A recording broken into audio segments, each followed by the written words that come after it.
Bismillahirrahmanirrahim. Assalamualaikum warahmatullahi wabarakatuh.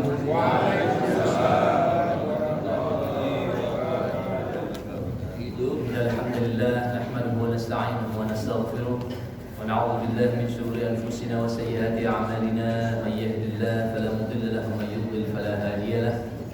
Asyhadu an la ilaha illallah wahdahu la syarika lahu wa asyhadu anna Muhammadan 'abduhu wa rasuluh. Allahumma salli ala habibina wa syafi'ina wa qurrati a'yunina Muhammadin sallallahu alaihi wasallam wa ala alihi wa ashabihi wa man tabi'ahum bi ihsan ila yaumiddin. Usikum wa nafsi bi taqwallah faqad fazal muttaqun. A'udzu billahi minasyaitonir rajim. Bismillahirrahmanirrahim. Ya ayyuhalladzina amanu taqullaha haqqa tuqatih wa la tamutunna illa wa antum muslimun. Shallallahul alaihi. Bagaimana kabarnya Bapak-bapak, Ibu-ibu, jemaah alamin.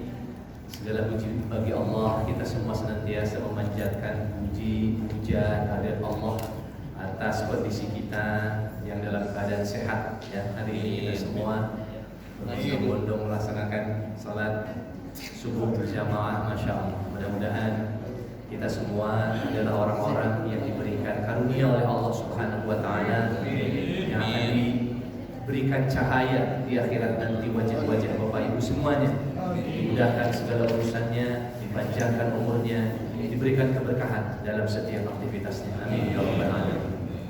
Alhamdulillah rabbil alamin. Itu juga salat serta salam tetap tercurah pada junjungan alam Nabi besar Muhammad sallallahu alaihi wasallam.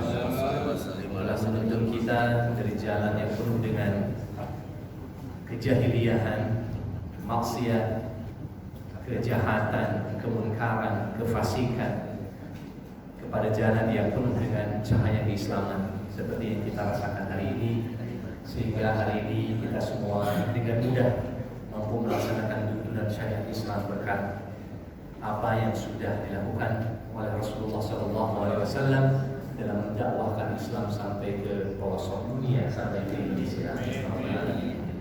Baik, hadirin jamaah Masjid Al-Hidayah yang dirahmati oleh Allah Subhanahu wa Ta'ala. Alhamdulillah, pada kesempatan ini kita semua diizinkan untuk bertatap muka. Mudah-mudahan kita senantiasa bisa menjaga silaturahim di antara kita semua dan saling mendoakan di antara kita semua, sehingga kita semua benar-benar merekatkan ukhuwah di antara kita semuanya. Masya Allah, mudah-mudahan program dari Masjid Al-Hidayah mengadakan kajian-kajian di hari Sabtu, Ahad, dan juga hari-hari lain, hari-hari besar Islam. Bahkan juga masjid ini digunakan oleh pengajian-pengajian ibu-ibu, bapak-bapak, karyawan. Masya Allah, mudah-mudahan penuh dengan keberkahan. Makanya alhamdulillah tadi Pak Kiai sebelum subuh menyampaikan pembangunan, perbaikan, sehingga Masjid Al-Hidayah Al-Hashimi semakin nyaman ditempati untuk beribadah, mendekatkan diri kepada Allah Subhanahu wa Ta'ala. Itu semua tentunya berkat sedekah terbaik dari Bapak Ibu semuanya, sehingga masjid ini semakin nyaman, semakin tentram, semakin sejuk, semakin nyaman untuk kita melaksanakan kajian dan kajian di tempat ini, ya. Mudah-mudahan senantiasa seperti itu, kita semua senantiasa diberkahi oleh Allah Subhanahu wa Ta'ala. Baik, alhamdulillah, insyaallah pada kesempatan ini kita semua akan melanjutkan kajian tafsir dan tadabbur surat Al-Balad, ya, insyaallah. Kira-kira sudah sampai di ayat ke-9, 10, ya, insyaallah nanti kita akan kaji. Baik, sebelumnya kita tilawah, kita tadarus lebih dahulu.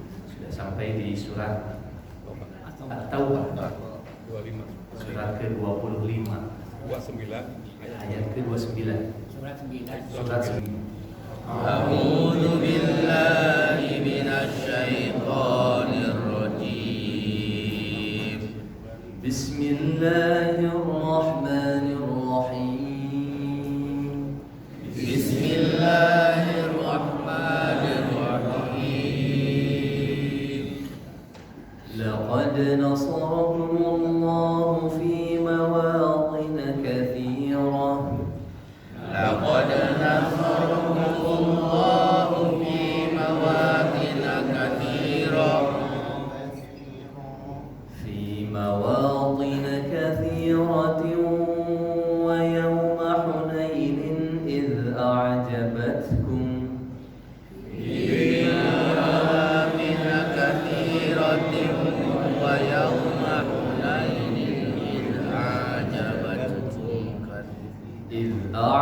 أعجبتكم كثرتكم فلم تغن عنكم شيئا إذ أعجبتكم كثرتكم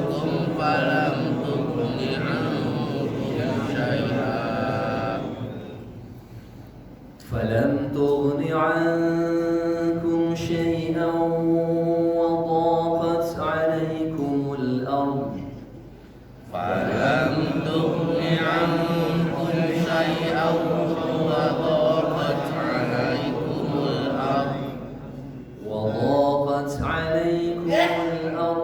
بما رحبت ثم وليتم مدبرين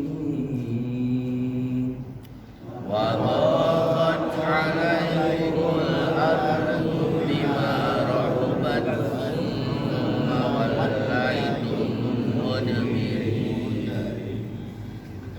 ثم أنزل الله سكينته على رسوله ثم أنزل الله سكينته على رسوله وعلى المؤمنين وأنزل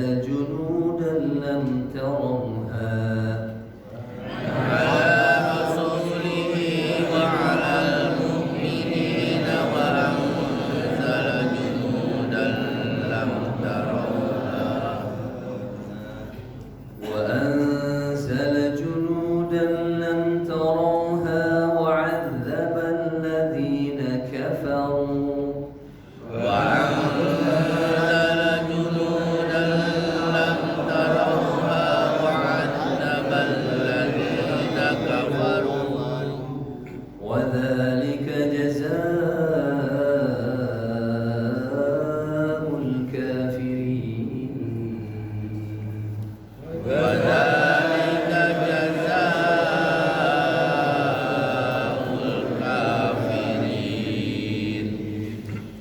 ثم يتوب الله من بعد ذلك على من يشاء ثم يتوب الله من بعد ذلك على من يشاء والله غفور رحيم والله غفور رحيم يا أيها الذين آمنوا إنما المشركون نجس فلا يقربوا المسجد يا أيها الذين آمنوا إنما المشركون نجس فلا يقربوا المسجد يا أيها الذين آمنوا إنما المشركون يا أيها الذين آمنوا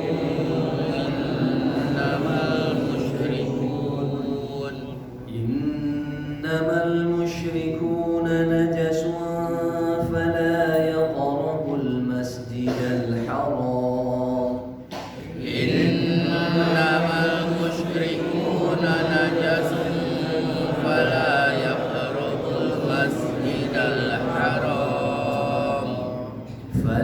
يقربوا المسجد الحرام بعد عامهم هذا فلا يقربوا المسجد الحرام بعد عامهم هذا وإن خفتم عيلة فسوف يغنيكم الله وإن خفتم عليكم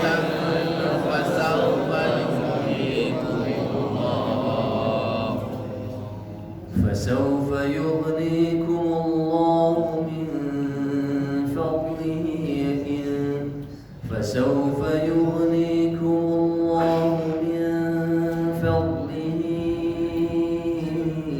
إن شاء فسوف يغنيكم الله من فضله إن شاء إن الله عليم حكيم إن الله عليم حكيم قاتلوا الذين لا يؤمنون بالله ولا باليوم الآخر قاتلوا الذين لا يؤمنون بالله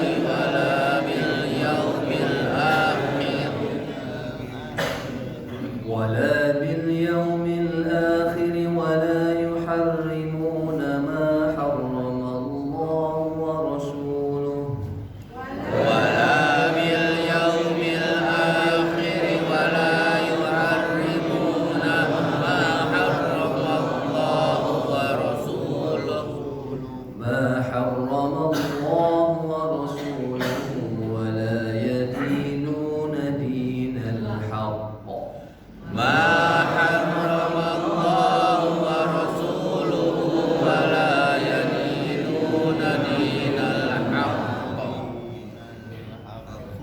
ولا يدينون دين الحق من الذين أوتوا الكتاب حتى يعطوا الجزية ولا يدينون دين الحق من الذين أوتوا الكتاب حتى يعطوا الجزية عن يد وهم صاغرون حتى يعطوا الجزية عن يد وهم صاغرون صدق الله العظيم صدق الله العظيم.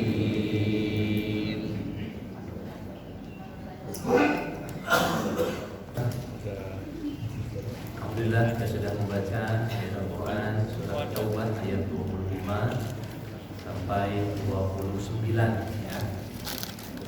Di awal ayat di sini menceritakan tentang bahwa Allah Subhanahu wa taala memberikan pertolongan kepada Rasulullah dan pasukannya kaum muslimin ketika itu dalam banyak peperangan fi mawatina katsira. Jadi Allah Subhanahu wa taala memberikan pertolongan kepada Rasulullah dan pengikutnya dalam berbagai banyak peperangan. Wa yauma Hunain. Tetapi ketika terjadi perang Hunain, idz a'jabatkum kathratukum, jumlah yang banyak itu membuat kaum muslimin merasa ujub. Masya Allah. Jadi kalau dilihat di Sirah Nabawiyah, perang Hunain terjadi kurang lebih tahun 8 Hijriah. Itu pasca Fathu Makkah. Fathu Makkah adalah momen di mana kaum muslimin berbondong-bondong kembali ke Makkah. Rasulullah SAW kembali ke Makkah. Fathu Makkah. Fathu itu membuka. Jadi maksudnya membuka kota Makkah kembali setelah Rasulullah diusir dari kota Makkah. Dan pada tahun 8 Hijriah Rasul kembali ke Makkah bersama kurang lebih 10 ribuan kaum muslimin. Masya Allah.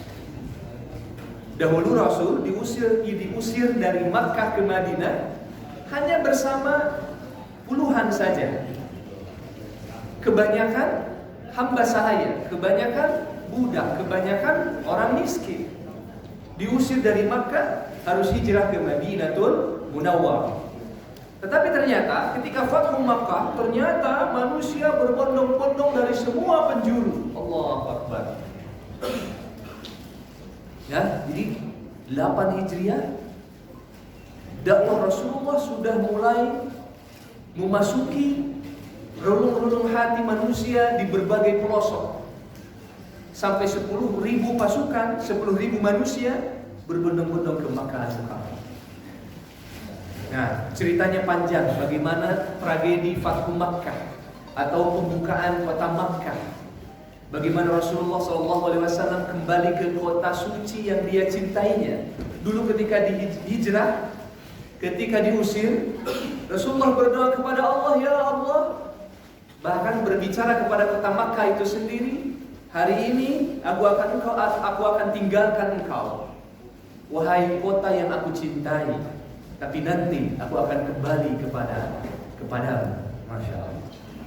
Dan janji Allah juga benar bahwa dakwah Rasulullah SAW meskipun selama bertahun-tahun mengalami suka dan duka, tapi pada akhirnya laqad nasarakumullah fi mawatin katsirah. Tetapi dalam perang Hunain ini, kalau tidak salah kurang lebih pasukan muslimin ketika itu 12.000, orang-orang kafir kurang lebih 4.000. Jadi di atas kertas kaum muslimin 12.000, orang kafir 4.000. Ini adalah satu peperangan yang tidak pernah dirasakan oleh kaum muslimin sebelumnya. Jadi kalau biasanya dalam perang Badar, perang Uhud, perang Khandaq atau Ahzab dan perang-perang yang lain, itu sebaliknya. Kaum muslimin sedikit, orang kafir banyak. Tapi kalau ini, karena sudah lewat dari masa Fathu Makkah, kaum muslimin sudah semakin banyak. Kaum muslimin memiliki pasukan yang banyak, kurang lebih 12.000 melawan 4.000. Jadi di atas kertas, perang Hunain pasti dimenangkan oleh kaum muslimin. Falam tughni ankum syai'a. Tetapi banyaknya itu tidak memberikan keuntungan apapun untuk mereka. Wa dhaqat 'alaikumul ardu bima rahubat. Bahkan mereka dalam posisi banyaknya itu ketika berperang, justru hati mereka semakin sempit. Keadaan mereka semakin terhimpit. Seolah-olah dunia semakin menghitam pekat. Karena mereka merasa peperangan ini akan dimenangkan oleh orang kafir. Padahal mereka lagi banyak-banyaknya. Tsumma wallaitum mudbirin. Akhirnya mereka pun lari tunggang langgang. Allahu Akbar. Jadi ternyata perasaan ujub, meskipun itu kecil, itu yang membuat penyakit dalam hati kita. Allahu Akbar.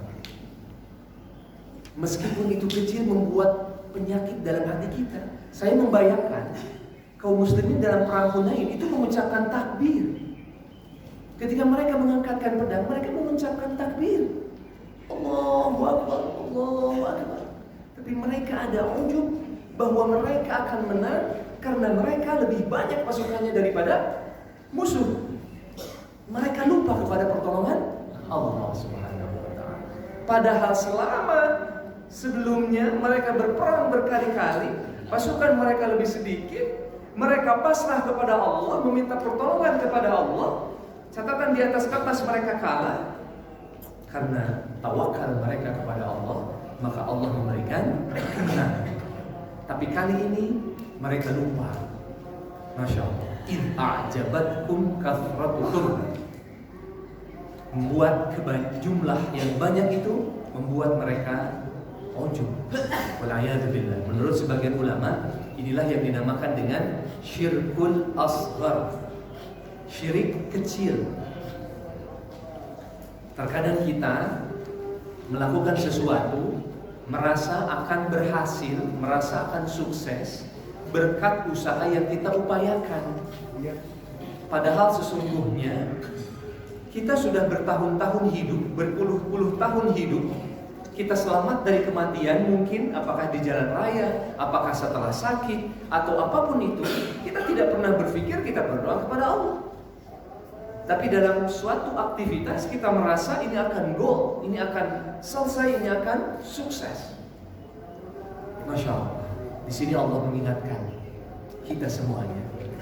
Karena mereka, saya bayangkan seperti itu, mereka mengucapkan takbir ketika mengangkatkan pedang, ketika melesatkan busur panah, ketika melesatkan tombak dan lain sebagainya, mereka mengucapkan takbir.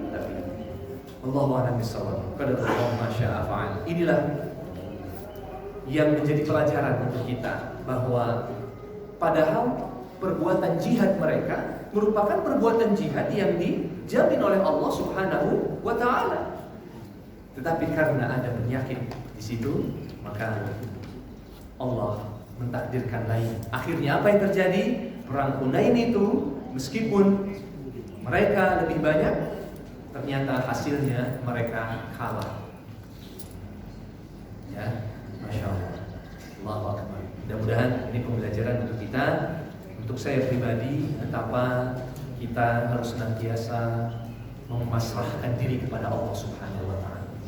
Apapun usaha kita, sebesar apapun maksimal effort kita, usaha kita menjadikan sesuatu itu sukses, berjalan lancar, mencapai target, dan kalau tidak dipasrahkan kepada Allah, maka di situ ada penyakit kecil dalam hati kita. Bahkan menurut sebagian ulama menyatakan bahwa jangan sampai kita seperti orang-orang kafir yang mereka menyembah Tuhannya, tetapi di antara mereka dengan Ka'bah itu ada apa? Ada berhala. Mereka menyembah Ka'bah, tapi di antara dirinya dengan Ka'bah ada berhala. Mereka menyembah Tuhannya, tapi di antara dirinya dengan Tuhannya itu ada berhala. Sehingga para ulama mengibaratkan tidak hanya berhala fisik yang pada waktu itu terdiri dari ratusan berhala yang berada di sekitaran Ka'bah, tapi juga hari ini bisa jadi berhala itu bertransformasi menjadi keluarga, bertransformasi menjadi harta, menjadi kedudukan, menjadi apapun itu yang membuat ibadah kita harus diperantarai oleh hal itu semuanya. Masya Allah. Mari kita semua, ini nasihat untuk saya pribadi dan kita semuanya, mudah-mudahan untuk senantiasa fokus, concern kepada Allah Subhanahu wa taala, hanya kepada Allah Subhanahu wa taala, meminta ampunan, meminta pertolongan kepada Allah Subhanahu wa taala, meskipun kita sudah berikhtiar melakukan apapun itu. Apakah itu sifatnya pengobatan, apakah itu sifatnya pekerjaan, atau apapun itu, kita harus senantiasa memasrahkan ikhtiar kita kepada Allah Subhanahu wa taala. Baik, selanjutnya di sini dibahas tentang orang-orang kafir, lalu kemudian bertaubat kepada Allah Subhanahu wa taala, dan lagi-lagi Allah mengatakan wallahu ghafurur rahim. Masya Allah. Apapun dosa kita, sebesar apapun dosa kita, tsumma yatubullah min ba'di dzalik. Kalaulah kita semua bertaubat kepada Allah setelah kita berbuat dosa, wallahu ghafurur rahim. Allahu Akbar. Allah Maha Pengampun dan Maha Pengasih, Maha Penyayang kepada kita semua. Tergantung kita, apakah kita mau bertaubat atau tidak. Allah Subhanahu wa taala membukakan tangannya di siang hari untuk kita yang berdosa di malam hari. Allah Subhanahu wa taala membukakan tangannya di malam hari untuk kita yang berdosa di siang hari. Jadi sepanjang waktu Allah Subhanahu wa taala membukakan tangannya untuk kita semua yang berdosa, terkadang khilaf, terkadang lupa, bermaksiat, berdosa dan lain-lain. Jadi tergantung kita mau atau tidak meminta ampunan dan bertaubat kepada Allah Subhanahu wa taala. Lalu kemudian di sini perintah berjihad di jalan Allah Subhanahu wa taala, yang dikatakan bahwa sungguhnya orang-orang musyrik itu najis, wala yaqrabul masjidal haram ba'da 'amihim hadza. Qatilul ladzina la yu'minun, dan kemudian diperintahkan untuk berjihad kepada Allah Subhanahu wa taala di medan perang untuk meninggikan kalimat Allah Subhanahu wa taala. Baik, barakallahu fikum. Insyaallah itu sekilas makna yang terkandung di dalam surat At-Taubah ayat 25 sampai ayat ke-29. Baik, hadirin rahimakumullah, insyaallah kita akan melanjutkan pembahasan kita dalam tafsir dan tadabbur surat. Allahu Akbar. Dilakukan atau tidak? Dilakukan, Masya Allah. Jadi kalau kita bisa bilang Satu-satunya manusia yang di dalam Al-Quran diucapkan perfect, menyelesaikan semua ujian tanpa gagal sedikit pun, itu adalah Nabi Ibrahim alaihissalam. Fa'atammahun, sempurna menyelesaikan semua ujian. Maka dari itu di sini diucapkan wa anta hillum bihadzal balad wa walidin wa ma walad. Wahai para nabi Allah, ada yang bilang ini untuk Nabi Ibrahim, ada yang bilang ini untuk Nabi Muhammad, bahwa pada saatnya nanti engkau semuanya diberikan izin oleh Allah untuk menghalalkan kota suci itu. Wa walidin wa ma walad, demi ayah dan anaknya. Para ulama menyatakan yang dimaksud adalah Nabi Ibrahim dan Nabi Ismail. Wa walidin wa ma walad. Jadi dari 3 ayat ini kita semua bisa memahami bahwa Allah Subhanahu wa taala bersumpah dengan 3 hal.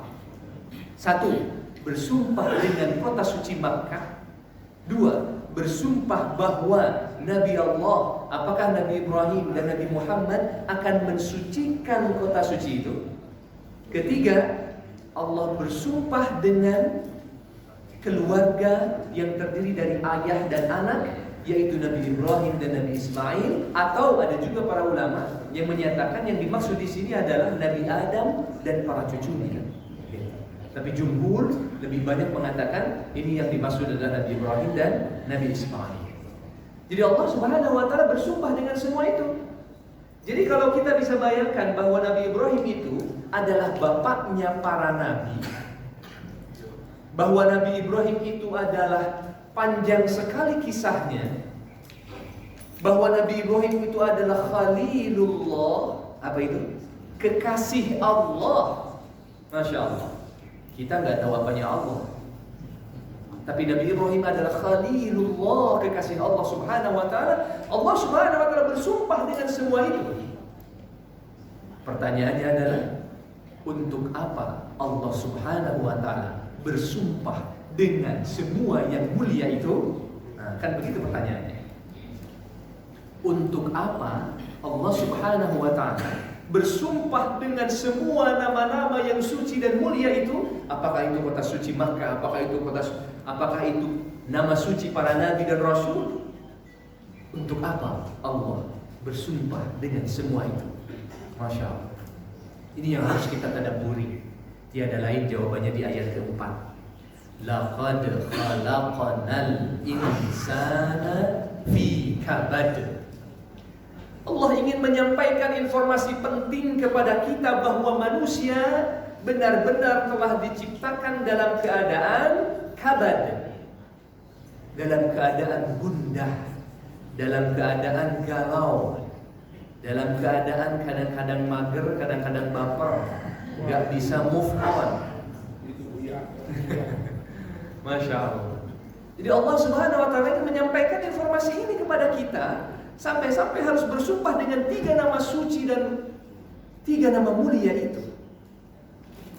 Jadi mungkin kita bisa bayangkan kalau kita mengucapkan sesuatu kepada anak kita, kepada keluarga kita dengan ucapan sumpah, itu kan pasti sesuatu yang penting, betul tidak? Ya, pasti sesuatu yang penting. Kita pengen orang yang kita ajak bicara, apakah itu anak atau keluarga, itu apa? Memperhatikan apa yang kita bicarakan, betul? Wallahi, wallahi. Misalnya, demi Allah, dengerin apa yang Bapak bilang, Bapak ucapkan ini. Perhatikan, camkan, catat, misalnya. Itu hal yang penting. Kita karena apa? Kita ingin menyampaikan sesuatu yang penting setelah itu. Begitu juga Allah Subhanahu wa taala sedang berbicara kepada kita, wahai manusia, aku bersumpah demi kota suci. Aku bersumpah demi para nabi dan rasul yang akan mensucikan kota-kota itu. Aku bersumpah demi kemuliaan Nabi Ibrahim dan Nabi Ismail alaihimussalam. Nabi Ibrahim dan Nabi Ismail alaihimussalam. Masya Allah. Jadi tiada lain Allah ingin mengucapkan kepada kita, laqad khalaqnal insana fi kabad. Jadi jangan ujub dalam hati kita, oh tidak kok. Misalnya, jangan ujub dalam hati kita bahwa saya tidak pernah merasakan galau, tidak pernah merasakan bimbang, tidak pernah merasakan bingung. Karena Allah Subhanahu wa taala menciptakan kita dalam keadaan seperti itu memang. Dijelaskan lagi oleh Allah Subhanahu wa taala dalam ayat selanjutnya, ayahsabu an la yaqdiru alaihi ahad? Apakah manusia mengira bahwa manusia itu mampu melakukan apapun menandingi Allah Subhanahu wa taala? Yaqulu ahlaktu malan lubana. Aku telah mengeluarkan harta yang begitu banyak untuk melakukan sesuatu menandingi Allah Subhanahu wa taala. Menurut para ulama, di antaranya ini, kisah ini diperuntukkan untuk Nadhr bin Haris. Yang ngapain mereka? Mereka itu menentang dakwah Rasulullah dengan satu kegiatan saingan. Jadi kalau ada kajian, ya, kalau ada pertemuan antara sahabat Rasul dengan Rasulullah, maka mereka mengadakan pertemuan tandingan. Dengan apa mereka mengadakan? Dengan biduan-biduan wanita, dengan syair-syair, dengan minuman-minuman, sehingga mereka mengadakan kegiatan tandingan agar para sahabat, agar orang-orang tidak berangkat ke majelis Rasulullah Shallallahu Alaihi Wasallam. Jadi ternyata pemandangan yang hari ini kita lihat juga sudah terjadi dari dulu. Ada orang-orang yang menyedekahkan hartanya ke Masjid Al-Hidayah Al-Hashimi untuk menyedekahkan hartanya untuk minuman, makanan, agar yang orang-orang yang mengikuti kajian ini lebih nyaman. Ada yang menyedekahkan untuk AC, lampu, listrik dan lain sebagainya. Tetapi ternyata ada orang-orang yang menyedekahkan, bukan sedekah ya, yang memberikan, mengumpulkan hartanya untuk apa? Allah, untuk menandingi dakwah Islam. Sehingga mereka mengundang penari-penari, mengundang wanita dan lain sebagainya. Sehingga Nadhr bin Haris ketika itu mengatakan kepada orang-orang, "Hei, jadi enak mana? Enak kajian Rasulullah atau enak bertemu dengan pertemuanmu?" Begitu mereka katakan. Kalau majelis Rasulullah, engkau disuruh hadir, engkau disuruh dengerin kajian, setelah itu engkau disuruh sedekah. Tapi di pertemuanku, engkau tidak perlu membawa harta, engkau tidak perlu membawa apa-apa. Cukup apapun itu ya, tanpa bermodal apapun, tapi mereka menandingi dakwah Islam. Wal'iyadzubillah. Yaqulu ahlaktu malan lubana. Mereka merasa sudah mengeluarkan harta yang begitu banyak untuk menandingi Allah Subhanahu wa taala. Ayahsabu an lam yarahu ahad? Apakah manusia mengira bahwa Allah tidak pernah melihat mereka? Alam naj'al lahu 'ainayn. Apakah mereka lupa bahwa mereka telah diberikan kedua bola mata? Allahu Akbar. Kita pada kajian yang lalu sudah pernah membahas sedikit tentang hal tersebut, di mana kemuliaan Allah Subhanahu wa taala memberikan kenikmatan kedua bola mata untuk kita semuanya. Kita merasa bahwa kita diuntungkan untuk mampu melihat. Padahal penglihatan kita itu pemberian Allah Subhanahu wa taala. Kalaulah yang diciptakan itu bisa melihat, apalagi yang menciptakan. Karena pasti sesuatu yang menciptakan itu atau pencipta itu selalu lebih mampu melakukan apapun dari hasil ciptaannya. Jadi kita lupa, kita merasakan kenikmatan pandangan, bisa memandang yang indah-indah, pemandangan maksud saya bapak-bapak. Pemandangan, Masya Allah. Kita lupa kepada Allah Subhanahu wa taala, padahal ini semua pemberian Allah Subhanahu wa taala. Makanya dalam banyak firman Allah Subhanahu wa taala diucapkan, wallahu akhrajakum min butuni ummahatikum la ta'lamuna syai'a. Wahai manusia, kalian dikeluarkan dari perut ibu kalian tanpa mengetahui apapun. Wa ja'ala lakumul sam'a. Allah menjadikan pendengaran. Wal absar, dan penglihatan. Ada yang mengatakan penglihatan, ada yang mengatakan hati dari penglihatan. wal afidah, dan hati atau qalbu. La'allakum tashkurun, agar kalian bersyukur. Mungkin bisa jadi terkadang kita baru merasakan kenikmatan sesuatu itu setelah Allah mencabut kenikmatan itu dari diri kita. Allahu Akbar. Kayaknya seperti itu biasanya ya. Saya yang fakir ini kadang-kadang bengalnya minta ampun, tidak sadar, tidak eling kepada Allah Subhanahu wa taala, tapi setelah dicabut nikmatnya barulah sadar kepada Allah Subhanahu wa taala. Sehingga mohon maaf misalnya orang-orang yang tunanetra misalnya itu benar-benar menginginkan bagaimana melihat keindahan dunia dan alam raya yang setiap hari, setiap detik kita rasakan. Masya Allah. Tapi kita terkadang lupa terhadap kenikmatan ini. Sehingga sebetulnya Allah Subhanahu wa taala misalnya di dalam surat Al-Ghasyiyah,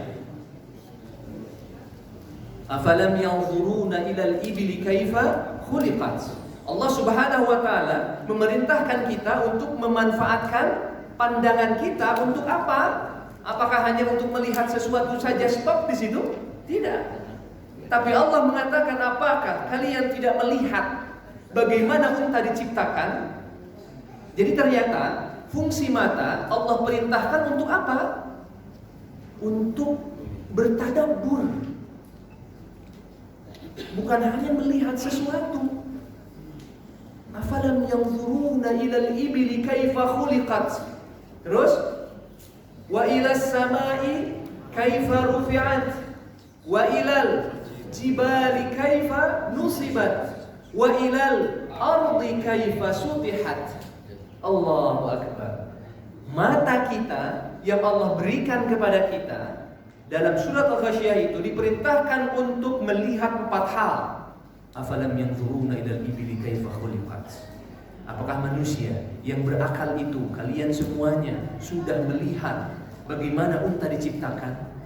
Kita bisa melihat bagaimana keistimewaan unta di padang pasir. Ya, insya Allah bapak-bapak, ibu-ibu lebih paham itu. Dari kadar minum yang dia minum, sehingga dia bisa berjalan berkilo-kilometer di tengah terik padang pasir tanpa harus minum berkali-kali seperti hanya kita yang sering kehausan. Lalu kemudian ternyata matanya itu memiliki bulu-bulu atau serat-serat tertentu yang melindungi dari debu-debu atau pasir. Lalu kemudian penyimpanan air, lalu kemudian Allahu Akbar kakinya dan lain sebagainya. Kalau kita membaca mukjizat unta diciptakan oleh Allah Subhanahu wa taala. Wa ilas samai kaifa rufi'at. Kita diminta oleh Allah dengan 2 bola mata yang Allah berikan kepada kita yang kita bisa pergunakan untuk melihat. Kita diperintahkan untuk mentadabburi langit. Bagaimana langit itu bisa ditinggikan oleh Allah Subhanahu wa taala tanpa dia. Jadi mohon maaf kalau ada orang yang lihat ke atas, jangan ditegur ya. Itu lagi tadabbur melihat langit. Lagi hujan itu cerita. Hujan. Iya. Lihat-lihat ke atas itu bengong atau lagi tadabbur? Masya Allah. Allah Subhanahu wa taala memerintahkan kita untuk bertadabbur itu. Bagaimana? Apakah kita sering melakukan itu? Wa ila jibali kaifa nusibat. Dan gunung-gunung, bagaimana gunung itu ditancapkan. Masya Allah. Karena pada akhirnya nanti pada hari kiamat gunung itu akan ditiup bagaikan debu-debu yang berterbangan. Bayangkan hari ini gunung-gunung bebatuan yang sangat kokoh itu benar-benar menancap ke dasar bumi. Tetapi nanti pada hari kiamat Allah katakan itu akan ditiup oleh Allah bagaikan debu yang berterbangan. Kira-kira tiupan Allah sebesar apa itu? Saya sering bilang, dulu kami mengutus anak-anak kami untuk magang di pembuatan tol Cisumdawu. Di situ ada tol yang menembus gunung bebatuan. Dan mereka benar-benar melihat dengan mata kepala sendiri, oh ternyata begitu cara melubangi gunung bebatuan itu. ternyata harus dengan alat berat, ya. Ternyata harus dengan waktu yang cukup lama. Ternyata dengan harus materi, ya, dana yang cukup besar. Allah, bayangkan nanti di hari kiamat dengan satu tiupan meresap itu semua, bagaikan debu yang berterbangan. Allah. Takutlah Buya. Wa ilal ardi kaifa sutihat. Wa ilal ardi kaifa sutihat. Dan kalian coba lihat bumi yang kalian injak, tanah yang kalian lihat. Apakah kalian ketika ke puncak, ketika kalian ke mana? Ke tempat-tempat yang dimana kita semua bisa melihat benar-benar lapang gitu ya bumi ini, luas bumi ini. Kita disuruh oleh Allah untuk menggunakan mata kita untuk mentadabburi itu semua. Jadi itu diantara fungsi mata, ya. Allahu Akbar.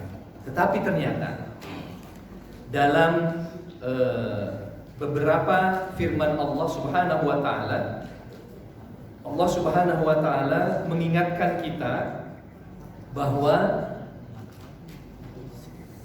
mata, dua bola mata kita itu bisa berfungsi sebagai nikmat, tetapi bisa juga berfungsi sebagai ujian dan cobaan. Gak ngepas ya katanya ya.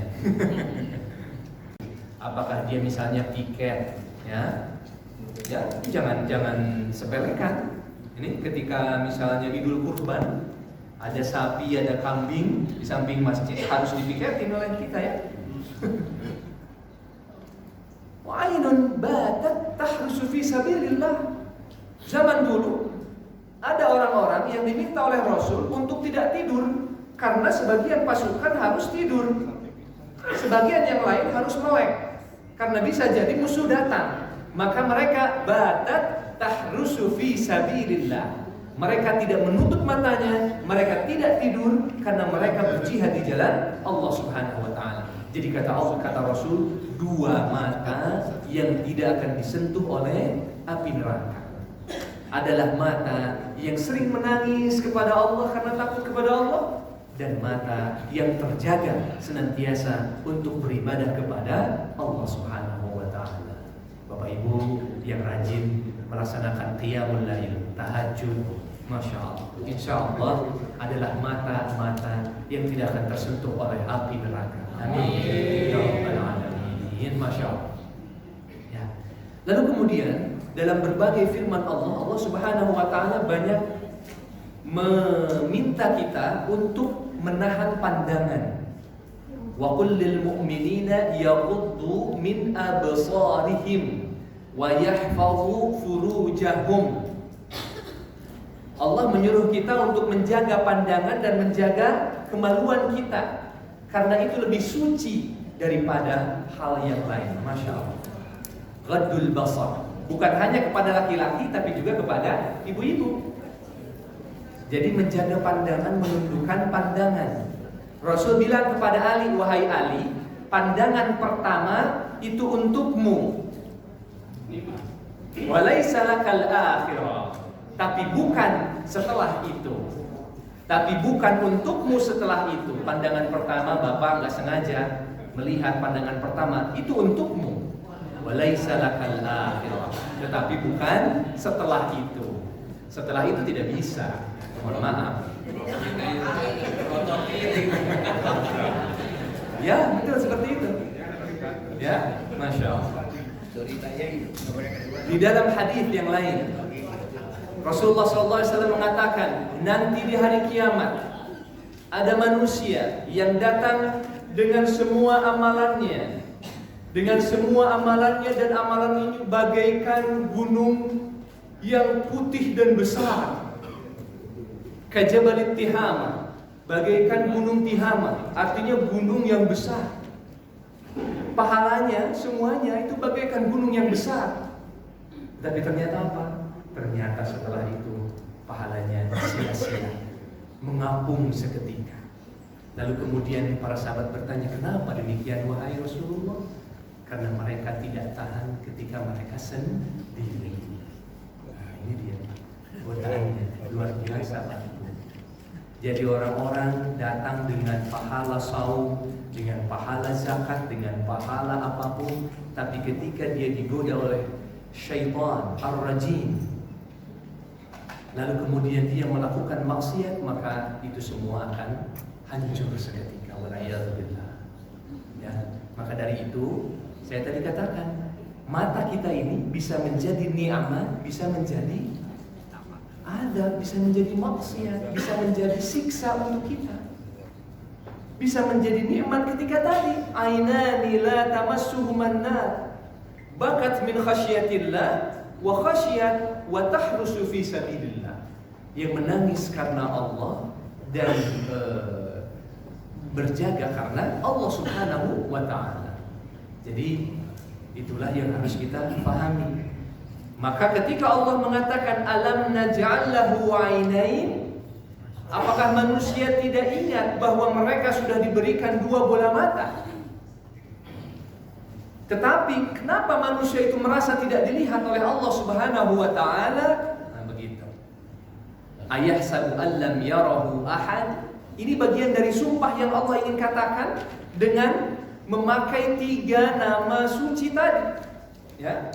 Jadi Allah bersumpah dengan 3 nama suci, apakah kota suci Makkah atau para Rasulullah SAW, ingin mengatakan kepada manusia, alam naj'al lahu 'ainain wa lisanan wa syafatain.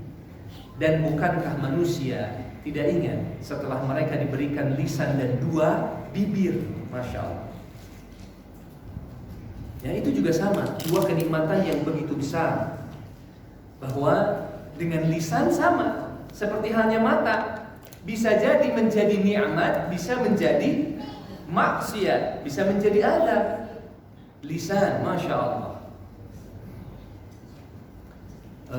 Rasulullah SAW menyampaikan sama seperti itu.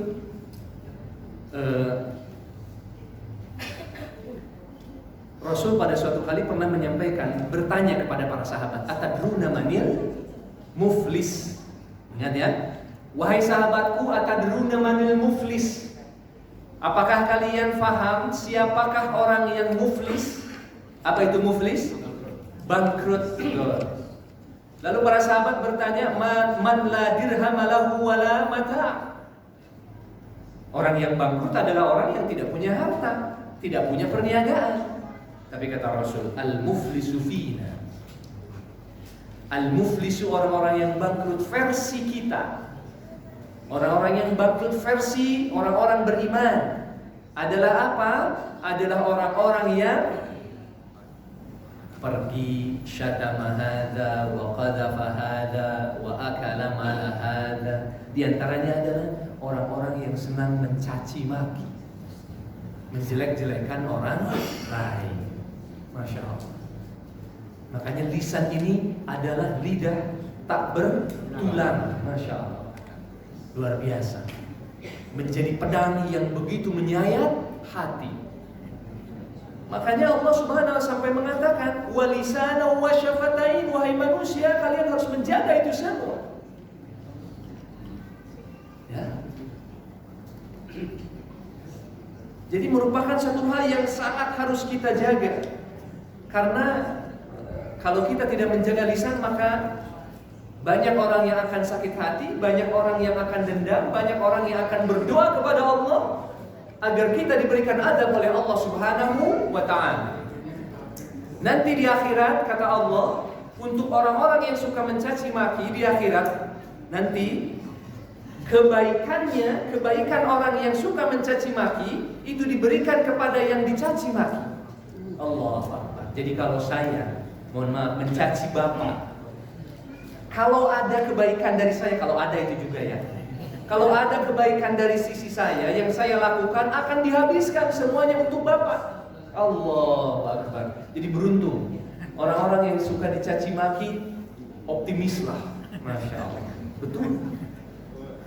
Ini juga diantara penyadaran untuk orang-orang yang diobati karena bullying. Ya, terkadang bullying itu misalnya anak-anak kita itu suka dibully gitu. Nah, di antara sentuhan penguatannya itu diantaranya hal seperti ini. Selain hal-hal yang biasanya dikuasai oleh konselor atau psikolog dan lain sebagainya, itu harus kita sampaikan seperti ini. Bahwa nanti di akhirat semua kebaikan orang-orang yang mencaci maki itu pindah semuanya kepada kita. Kalau ternyata kebaikannya sudah habis, apa yang terjadi? Allah, kejelekan kita yang berpindah kepada Dia. Wal'iyadu billah, na'udzubillah, thumma na'udzubillahi min dzalik. Maka benar-benar kita harus menjaga lisan kita, menjaga lidah kita. Tapi kata para ulama zaman now, zaman sekarang, bahwa bahasa tulisan hari ini sudah mewakili bahasa lisan. Makanya hati-hati dengan apa yang kita tulis, apa yang kita share, apa yang kita lakukan dan sebagainya. Maka itu juga menjadi bahasa lisan, yang itu semua akan diadili oleh Allah Subhanahu wa ta'ala. Allahu Akbar. Jadi kita diminta oleh Allah untuk bertafakur, wahai manusia, aku bersumpah dengan 3 nama suci. Di antaranya alam naj'al lahu ainain, dengan 2 bola mata. Apakah kalian tidak berpikir, tidak bersyukur dengan semua itu? Wa lisana wa syafatain, lalu kemudian 2 bibir, sehingga dengan lisan dan 2 bibir itu kita semua bisa bersyukur kepada Allah untuk berbicara.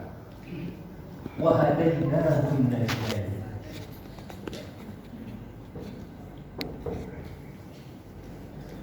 wa hadainahu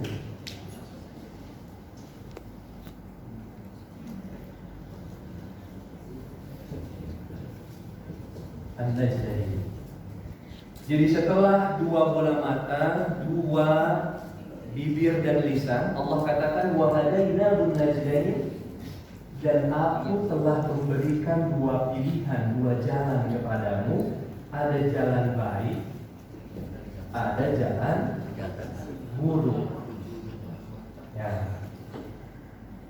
Sebelumnya Allah Subhanahu wa ta'ala juga ingin mengatakan bahwa bukankah Allah Subhanahu wa ta'ala sudah memberikan akal kepada manusia? Karena dengan akal itu manusia bisa melihat mana hal yang baik, mana hal yang buruk.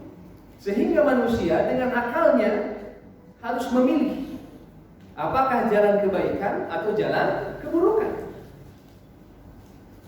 Jadi ini teguran Allah Subhanahu wa ta'ala setelah Allah menyatakan 2 mata, lisan dan 2 bibir. Lalu kemudian Allah katakan akal.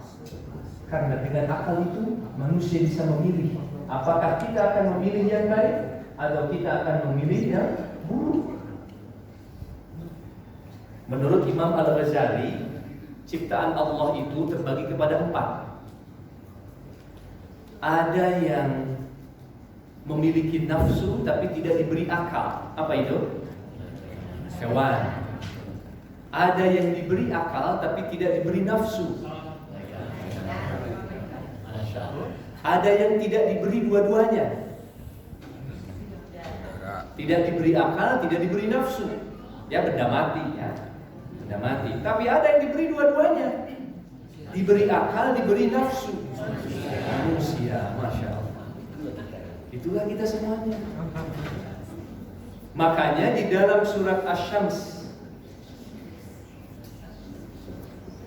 yang tadi kita baca dalam salat, wasyamsi wadduhaha wal qamari idza talaha dan lain-lain. Allah Subhanahu wa ta'ala bersumpah sebanyak 7 kali. Bahkan menurut sebagian ulama sampai 11 kali. Demi langit, demi bulan, demi siang, demi malam, demi langit, demi bumi, gitu ya. Yang menyatakan 7 kali. Ada yang mengatakan 11 kali karena ketika diucapkan wan nahari idza jallaha wal laili idza yaghsha was sama'i wa ma banaha. Misalnya, dan langit dan apa-apa yang dibangun di atasnya. Itu dikatakan. Pertanyaannya adalah Untuk apa Allah Subhanahu wa Ta'ala bersumpah sampai 7 kali seperti ini? Bapak Ibu pernah bilang wallahi sampai 7 kali? Atau bilang demi Allah sampai 7 kali pernah? Kira-kira ketika mengatakan apa? Ya? Apakah saking tidak pernahnya kita tidak pernah menyatakan hal yang penting? Tidak ya. Tapi Allah Subhanahu wa Ta'ala sampai harus bersumpah sampai 7 kali. Ternyata untuk mengucapkan apa? Ini namanya sumpah, itu kita sudah bahas, namanya qasam. Apa itu qasam? Sumpah. Kita katakan Allah bersumpah dengan waktu, kadang-kadang dengan semua ciptaannya. Kemudian Allah bersumpah dengan ciptaannya. Kemudian di sini Allah bersumpah dengan kota. Ini namanya qasam. Tadi kita sepakat, mulai sekarang kalau membaca Al-Quran, kalau diawali dengan sumpah, kita harus mulai penasaran. Sudah mulai paham nih sekarang kita. Jadi kalau di awal ada sumpah, kita harus penasaran, kira-kira Allah bersumpah mau bilang apa nih? Begitu. Nah ini satu rumusan, ini namanya ulumul Quran, ilmu Al-Quran. Jadi selalu seperti itu. Allah bersumpah sampai 7 kali, bahkan sampai 11 kali, untuk apa? Untuk menyatakan bahwa qad aflaha man zakkaha. Qad aflaha man zakkaha.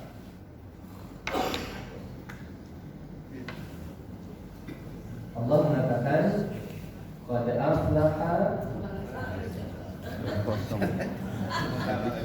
Kering ini, kita tunggu. Sabar Bapak Ibu. Ya.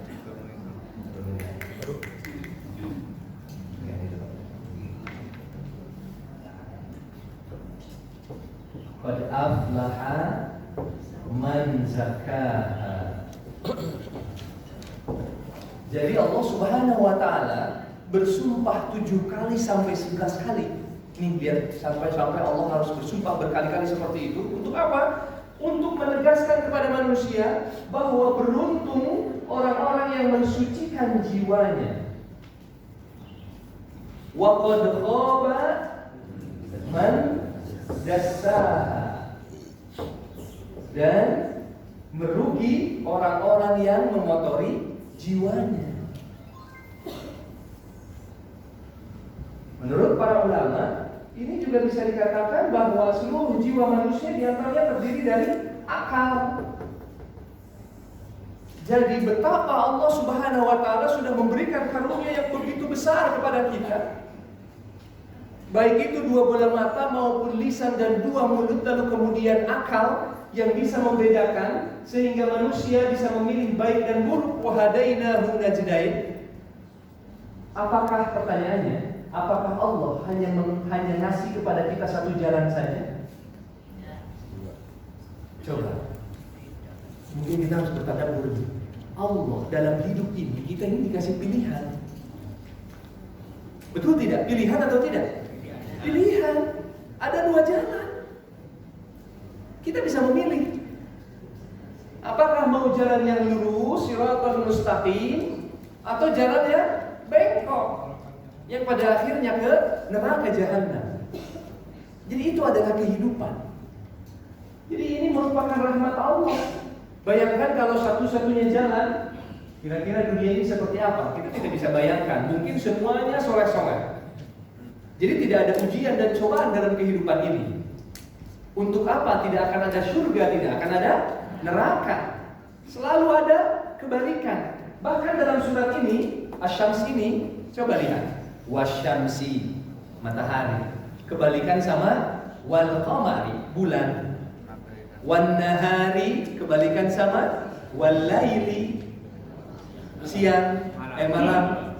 Was samai, kebalikan sama wal ardi.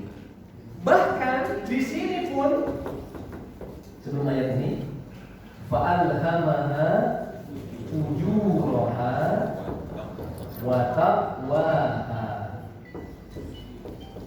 Nah ini dia, ujuraha wa taqwaha, sama nih.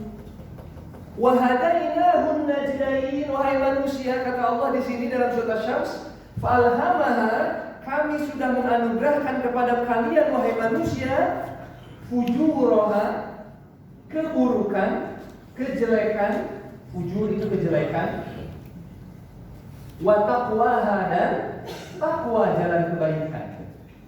Nah, itu dia. Jadi itu pilihan. Jadi kalau kita urut dari ayat 1 tadi surat Asy-Syams, bolak-balik, ternyata dalam jiwa manusia juga ada dua kondisi. Kita ini punya kecenderungan untuk takwa, punya kecenderungan untuk fujur. Tergantung kita mau pilih yang mana. Begitu. Tetapi kata Allah langsung dibahas setelah ayat itu, langsung pada ayat ke-9 kalau tidak salah ini, langsung dikatakan meskipun diri kalian terdiri dari dua hal, kadang takwa, kadang fujur, tetapi sangat beruntung orang-orang yang mensucikan jiwanya dan merugi orang-orang yang mengotori jiwanya. Jadi kalau saya kasih pilihan kepada Bapak Ibu, mau pilih yang atas atau yang bawah? Ini dia.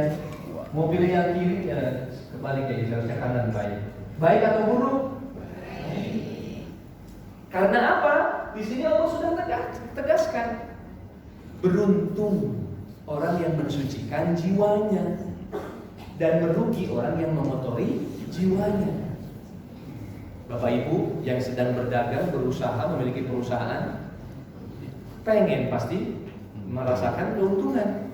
Bahkan yang rumahan sekalipun pasti pengen beruntung. Allah kasih tahu bahwa keberuntungan yang paling hakiki adalah orang-orang yang mampu mensucikan jiwanya. Dan kerugian yang paling hakiki bukan karena saya punya modal 1 juta lalu kemudian tidak punya keuntungan apapun, tapi ternyata kerugian yang paling hakiki, yang paling semerana-merananya adalah orang yang mengotori jiwanya. Jadi wahadainahun najdain, ada dua hal. Allah kasih pilihan, jalan baik, jalan buruk. Ada kecenderungan jelek, ada kecenderungan baik, takwa. Tapi Allah kasih bocoran, yang lebih baik adalah orang yang takwa, mensucikan jiwanya. Baik, wahadainahun najdain. Jadi kalau di sini berarti kalau kita simpulkan, Allah Subhanahu wa taala sudah memberikan atau menegur kita semua dengan 3 hal. Yang pertama dengan nikmat mata, yang kedua dengan nikmat lisan dan mulut kita, lalu kemudian dengan nikmat akal, nafsu, yang kita bisa memilih mana jalan kebaikan, mana jalan keburukan. Bayangkan ya, kalau kita melihat hewan, ya seperti itulah adanya. Ya. Jadi makanya Allah Subhanahu wa taala dalam Al-Qur'an selalu bilang kepada kita la'allakum tatafakkarun, yatazakkarun, ulul albab. Selalu seperti itu. Jadi Allah Subhanahu wa taala telah menciptakan akal untuk kita manfaatkan. Masya Allah. Ya, baik. Wahdainahun najdain. Lalu selanjutnya falaqtahamal aqabah.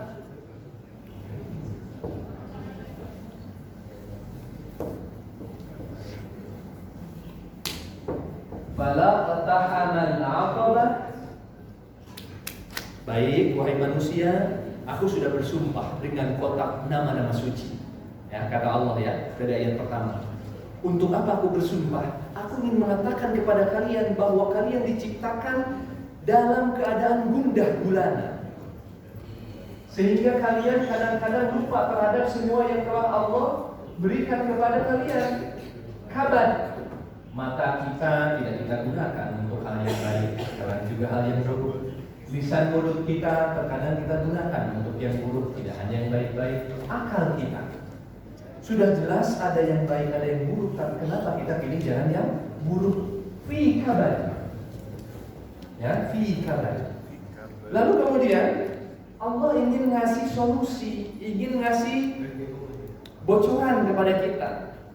Falaqatahamal aqabah. Dikala kita gundah, dikala kita galau dengan urusan dunia yang makin rumit ini. Rumit nggak sih dunia? Ya, liar, ngurusin ini itu, masya Allah. Allah bilang, falaqatahamal aqabah.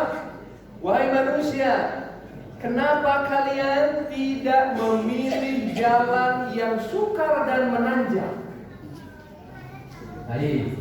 Ini ada dua perumpamaan. Satu, kondisi manusia yang senantiasa kabar, gak jelas, gundah gulana. Ada juga kondisi manusia yang ternyata Allah gambarkan kayak orang yang lagi naik jalan yang meninggi. Siapa yang hobinya mendaki gunung? Nah, ya. Udah lewat. Udah lewat masanya, Masya Allah. Ya, ada orang-orang yang suka mendaki gunung, wah 1 minggu, 2 minggu di atas gunung, luar biasa. Mereka mungkin merasakan bagaimana caranya, bagaimana rasanya kita, nafas kita, diri kita, kalau kita sedang menaiki jalan yang menanjak. Ngos-ngosan. Jangankan mendaki gunung, ini naik ke lantai 2 kadang-kadang saya lumayan. Begitulah. Jangankan bapak-bapak, kita yang masih muda, ya, kita yang seumuran begini aja begitu. Ya, masya Allah. Falaqatahamal aqabah.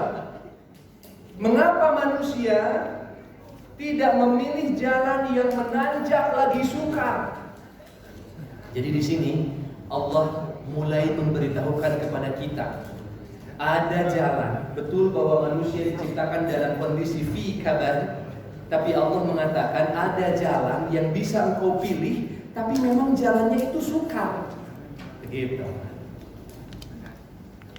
Bahkan di dalam firman Allah dikatakan bahwa orang-orang yang kafir, orang-orang yang kufur kepada nikmat Allah, itu semakin dia kufur, semakin sempit hatinya, bagaikan manusia yang sedang naik ke angkasa. Itu dalam ayat Al-Quran. Banyak orang yang membuktikan itu. Baru kemarin atau kapan ya, saya lihat di IG itu ada pilot profesional itu membuktikan ayat itu. Kenapa Allah ibaratkan orang kafir yang semakin kafir, semakin bakhil, semakin pokoknya segala sesuatunya itu bagaikan orang yang sempit hatinya, sesak nafasnya, bagaikan orang yang sedang mendaki ke angkasa. Allah Akbar. Lalu dia buktikan naiki pesawatnya, lalu kemudian dia gaspol sampai terus, dan kemudian dia mulai merasakan sesaknya nafas. Dia hampir mau pingsan, sudah tidak bisa terkontrol dan lain sebagainya.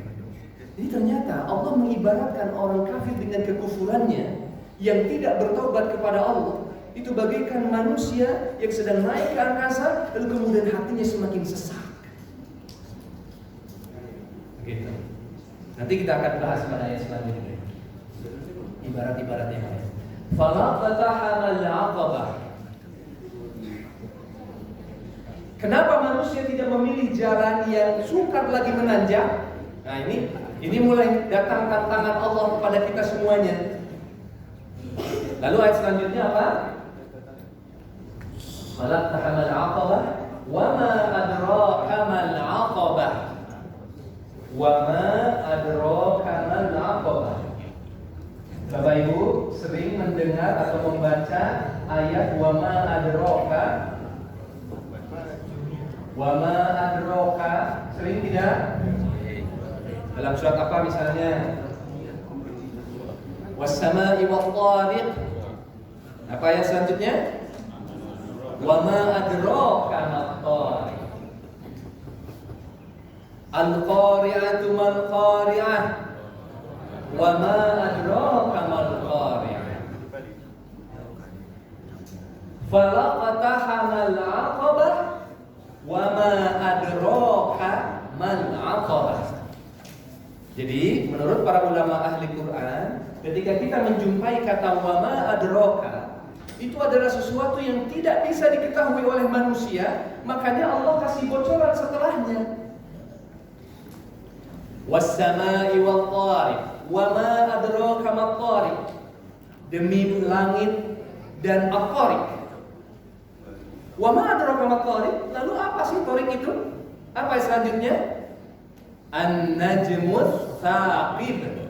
Jadi yang dimaksud dengan thariq adalah an-najmus tsaqib, bintang yang menebarkan cahaya. Al-qari'atu mal qari'ah. Wa ma adraka mal qari'ah. Al-qari'ah itu apa? Wa ma adraka mal qari'ah. Kita tidak tahu apa itu al-qari'ah, tapi Allah kasih tahu kita setelah ayat itu. Wa ma adraka mal qari'ah. Apa setelahnya? Yauma yakunun nasu kal farashil mabthus. Al-qari'ah adalah kondisi di mana manusia saling lari tunggang-langgang ketakutan semuanya karena kiamat datang. Jadi al-qari'ah itu adalah suasana kiamat. Inna anzalnahu fi lailatul qadr. Lailatul qadri khair. Wa ma adraka ma lailatul qadr. Nah, wa ma adraka ma lailatul qadr. Apa ayat itu setelahnya? Lailatul qadri khairum min alfi syahr. Apa sih Lailatul Qadar itu? Jawabannya, Lailatul Qadar itu adalah malam yang lebih baik daripada 1000 bulan. Ya, ada wa madroka ya. Nanti kalau ketemu lagi kenalan sama wa madroka. Falaqta hamal aqabah wa ma adraka mal aqabah.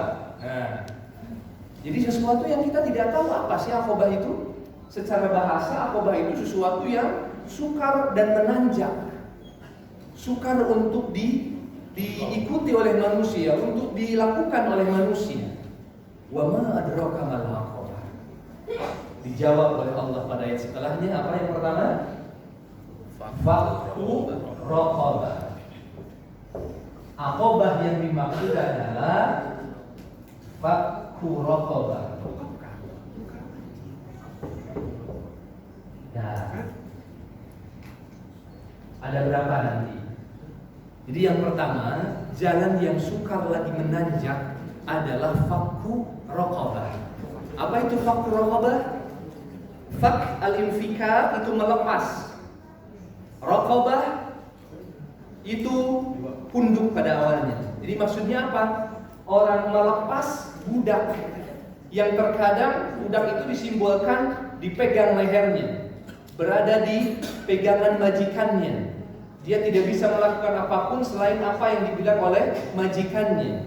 Jadi fakku raqabah itu adalah orang-orang yang memerdekakan, membebaskan budak.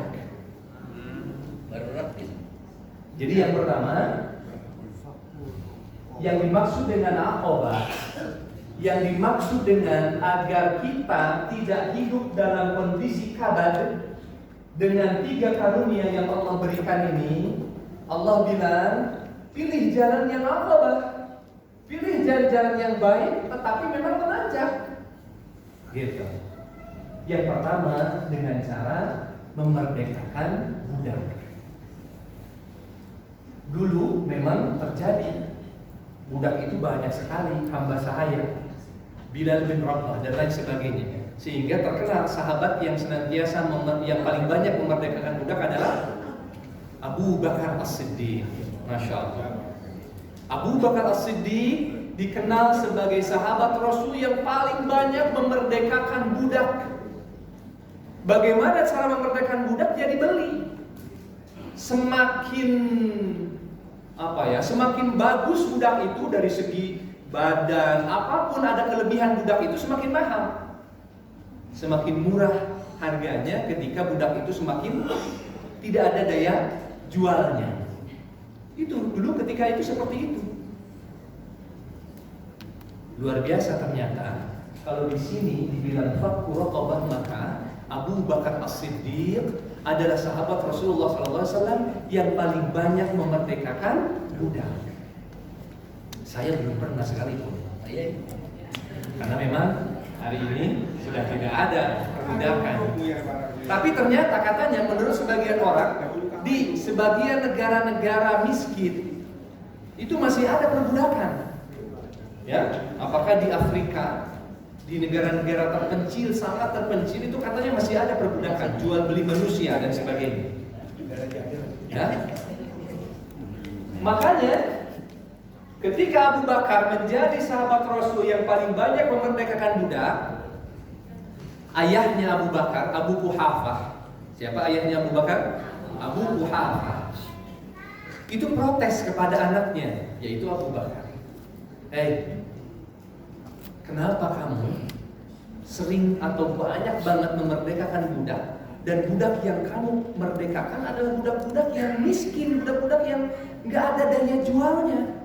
Kenapa engkau tidak memerdekakan budak dengan budak yang bisa menjadi penjaga engkau nanti? Misalnya yang badannya kekar gitu, atau budak yang cerdas, atau budak yang bisa ngomong berbagai bahasa, atau apapun itu.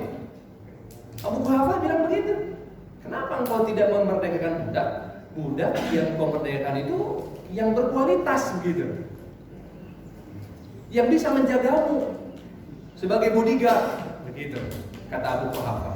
Lalu apa jawaban Abu Bakar? Abu Bakar mengatakan, aku memerdekakan budak tiada lain karena Allah Subhanahu wa ta'ala. Maka yang Abu Bakar merdekakan itu seperti siapa? Bilal bin Rabah. Orang-orang miskin yang tidak punya apa-apa, kulit hitam dan lain-lain. Tetapi ternyata dengan memerdekakan Bilal bin Rabah, Masya Allah, apa yang terjadi? Masya Allah, luar biasa, dia tumbuh menjadi manusia yang mulia di sisi Rasulullah SAW, memandangkan azan dan sebagainya. Allah, itu berkat kemuliaan Abu Bakar yang dia memerdekakan orang-orang yang miskin dan terkekang. Begitu. Nah, kita juga bisa melihat ternyata, makanya mungkin kita bisa bilang begini, tidak perlu mengajarkan ajaran Islam untuk peduli terhadap sesama. Ya. Jadi ternyata ajaran Islam itu sudah sangat sesuai dengan hak asasi manusia kalau dibilang begitu. Karena apa? Coba, yang dinamakan dengan al-aqabah, ya, yang jalan mendaki lagi sukar itu adalah sesuatu aktivitas yang mampu mengentaskan kemiskinan, sesuatu yang dapat mengobati masalah-masalah sosial, sehingga tidak akan ada lagi perbudakan di muka bumi. Begitu. Jadi itulah agama Islam. Wa ma arsalnaka illa rahmatan lil alamin. Tidaklah aku mengutus engkau untuk berdakwah kepada manusia melainkan sebagai rahmat. Masya Allah. Bayangkan, ini al-aqabah aja, ternyata bukan sesuatu yang menguntungkan diri sendiri. Padahal katanya jalan yang terang lagi sukar. Tapi kenapa bukan sesuatu yang menguntungkan diri sendiri? Ternyata kita diharuskan untuk membantu orang, membantu sesama. Terutama dalam hal ini adalah memerdekakan para budak dan hamba sahaya. Jadi ternyata ajaran Islam, ajaran agama kita itu adalah ajaran agama yang sangat peduli terhadap urusan sosial. Masya Allah. Jadi kalau kita tumbuh menjadi seorang manusia muslim yang individualistis, padahal bukan begitu ternyata ajaran agama kita. Ajaran agama kita adalah ajaran agama yang mempertimbangkan, memperdulikan urusan-urusan sosial. Jadi kalau hari ini ada gerakan-gerakan hak asasi manusia, bla bla bla bla bla dan lain-lain, 14 abad yang lalu kita sudah memiliki guidance, sudah memiliki aturan yang tetap diturunkan oleh Allah Subhanahu wa taala bahwa kita memiliki kewajiban untuk memerdekakan budak. Jadi kita diminta oleh Allah untuk membantu urusan-urusan sosial. Ya. Masya Allah. Jadi memerdekakan budak ini luar biasa. Tadi saya sampaikan Abu Bakar As-Siddiq. Itu dulu memang zamannya seperti itu. Atau kita ingat dulu misalnya Nabi Yusuf alaihissalam. Ya, Nabi Yusuf diperjualbelikan setelah diangkat dari sumur. Lalu kemudian diperjualbelikan sampai akhirnya qadarullah Nabi Yusuf sesuai dengan rencana Allah Subhanahu wa taala dibeli oleh seorang saudagar atau menteri atau pejabat, ya, di Mesir ketika itu, ya. Allahu Akbar. Jadi luar biasa. Ternyata jalan yang sukar lagi menanjak itu adalah urusan sosial.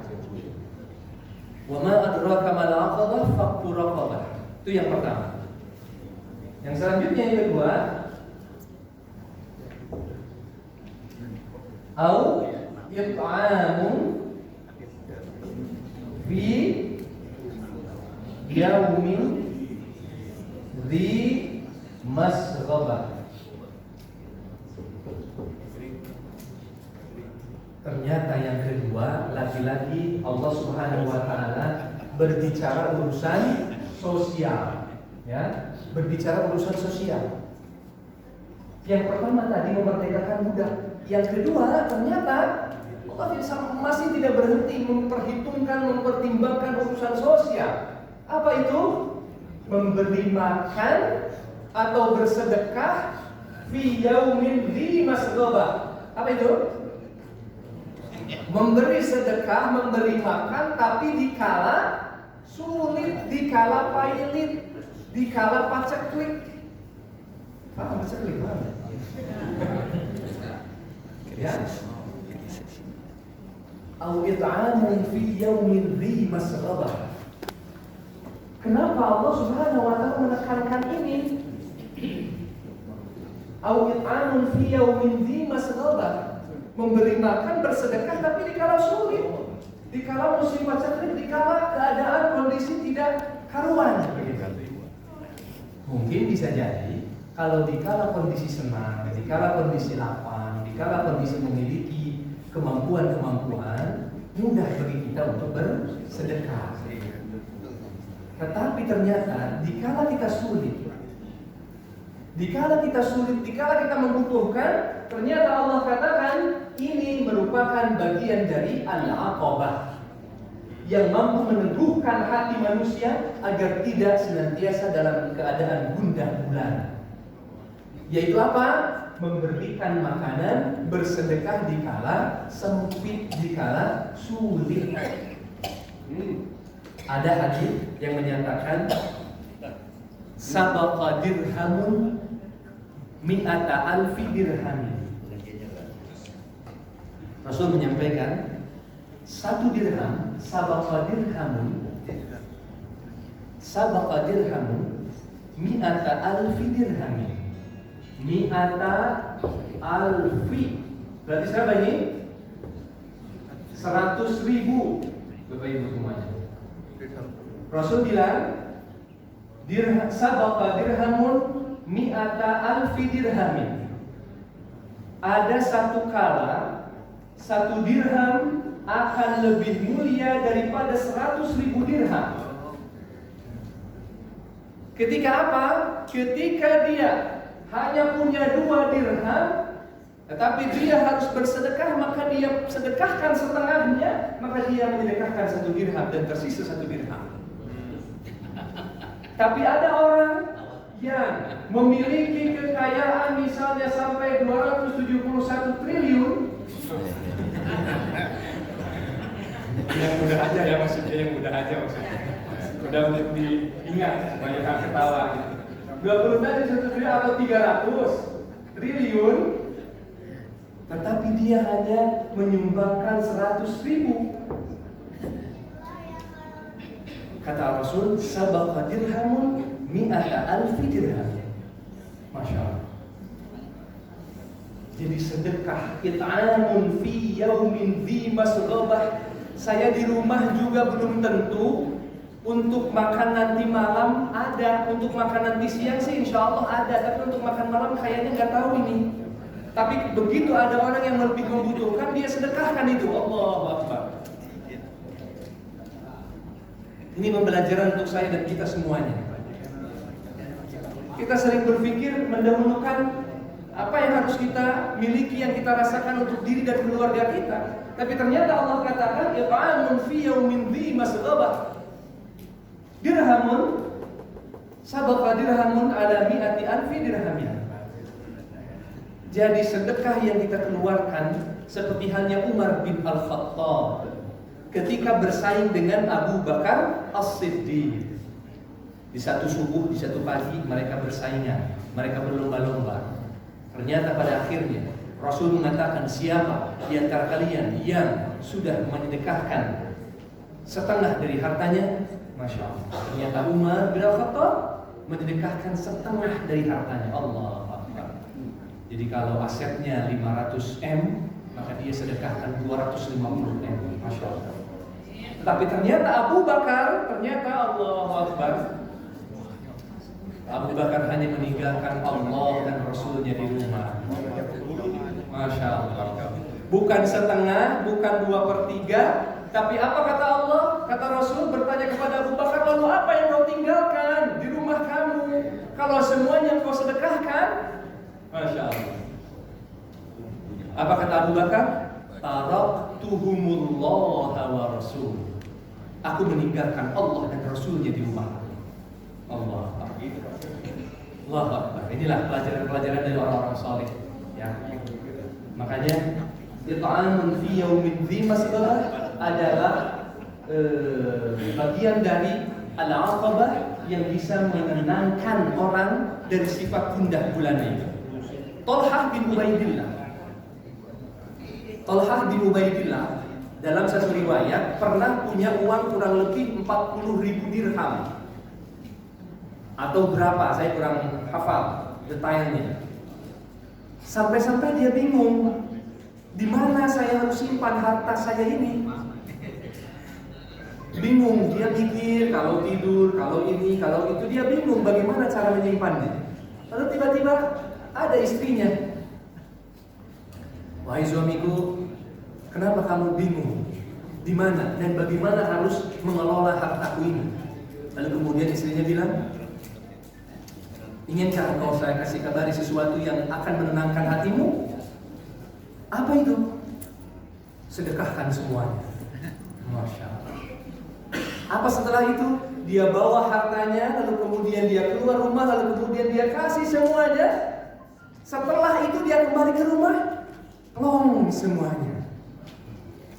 Dia benar-benar merasa tidak ada sesuatu yang perlu difikirkan lagi, karena semuanya sudah dia bagikan. Bangga dirinya kepada Allah Subhanahu wa Ta'ala, sehingga sudah tidak ada yang perlu dia pikirkan. Lalu kemudian karena semuanya sudah dia sedekahkan. Lalu kemudian Abu Darda pernah bercakap dengan Ummi Darda, istrinya, ya. Lalu kemudian Abu Darda itu adalah ulama di masa Bani Umayyah. Istrinya menyatakan kepada suaminya, wahai suamiku, itu kayak orang-orang dong. Kenapa? Itu orang-orang kan sama pejabat kayak kamu. Kok kamu gak minta jabatan, gak minta kedudukan, gak minta harta kepada raja, kepada khalifah? Itu orang-orang yang minta dikasih kok. Begitu. Lalu kemudian Abu Darda mengatakan, suatu hari aku pernah mendengar Rasulullah SAW, di depan kita ada hari kiamat yang jalannya sangat menanjak. Dan jalan yang menanjak itu akan merasa susah dan kesulitan untuk orang-orang yang memiliki kebanyakan harta. Dia memiliki banyak harta di dalam tasnya sehingga dia kesulitan untuk menempuh jalan yang begitu menanjak itu. Lalu kemudian Ummu Darda dan Abu Darda mengatakan,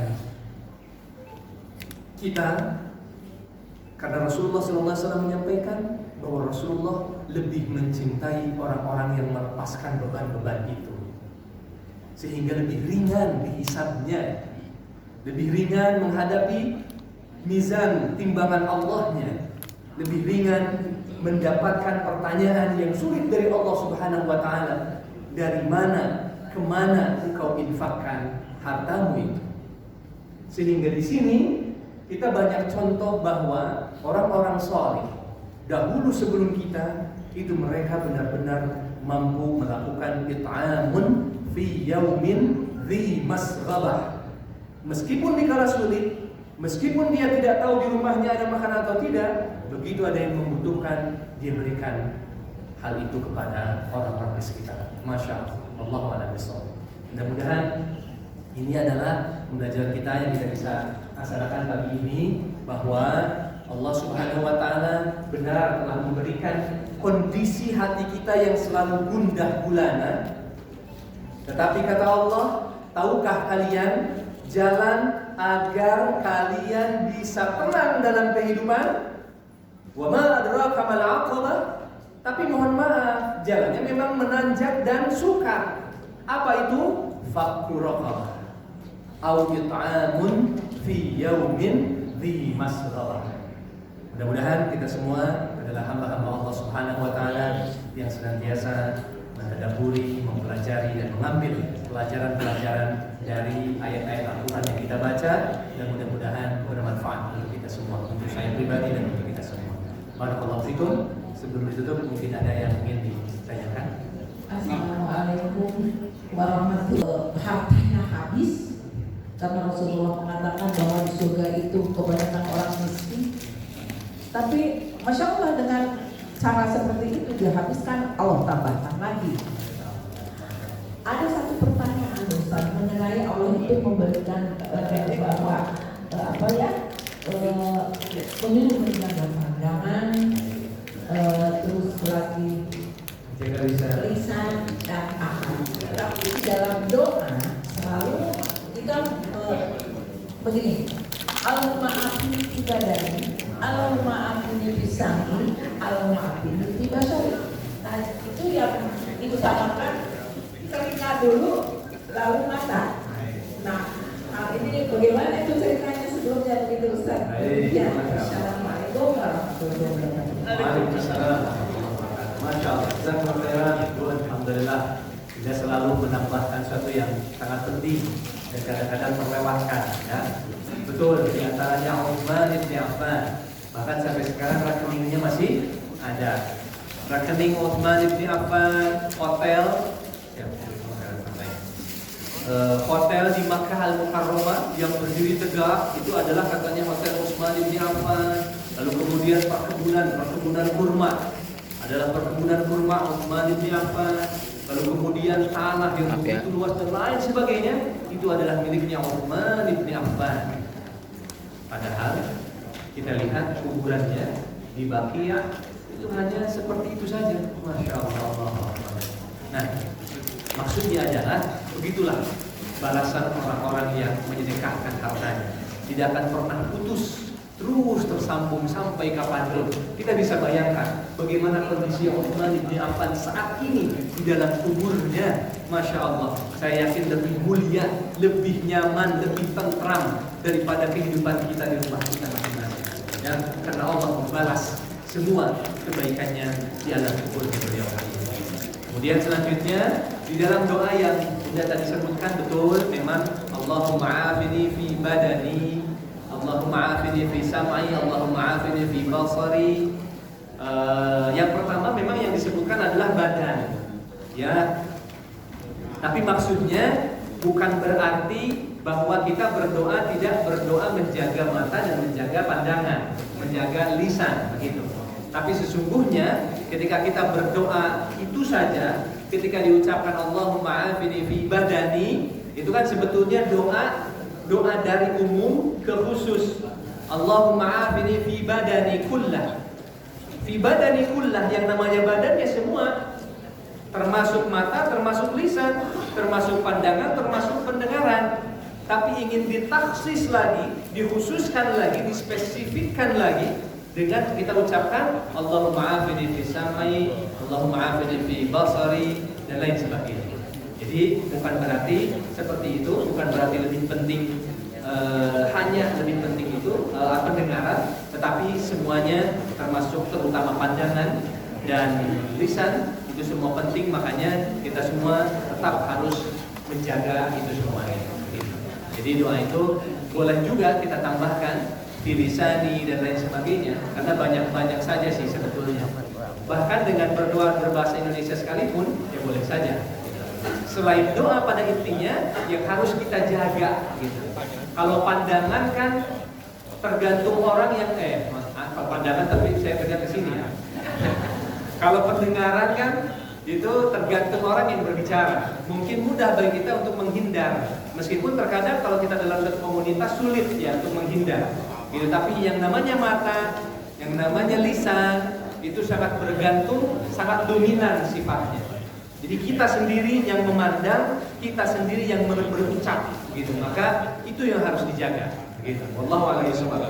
Jazakumullah khairan. Baik.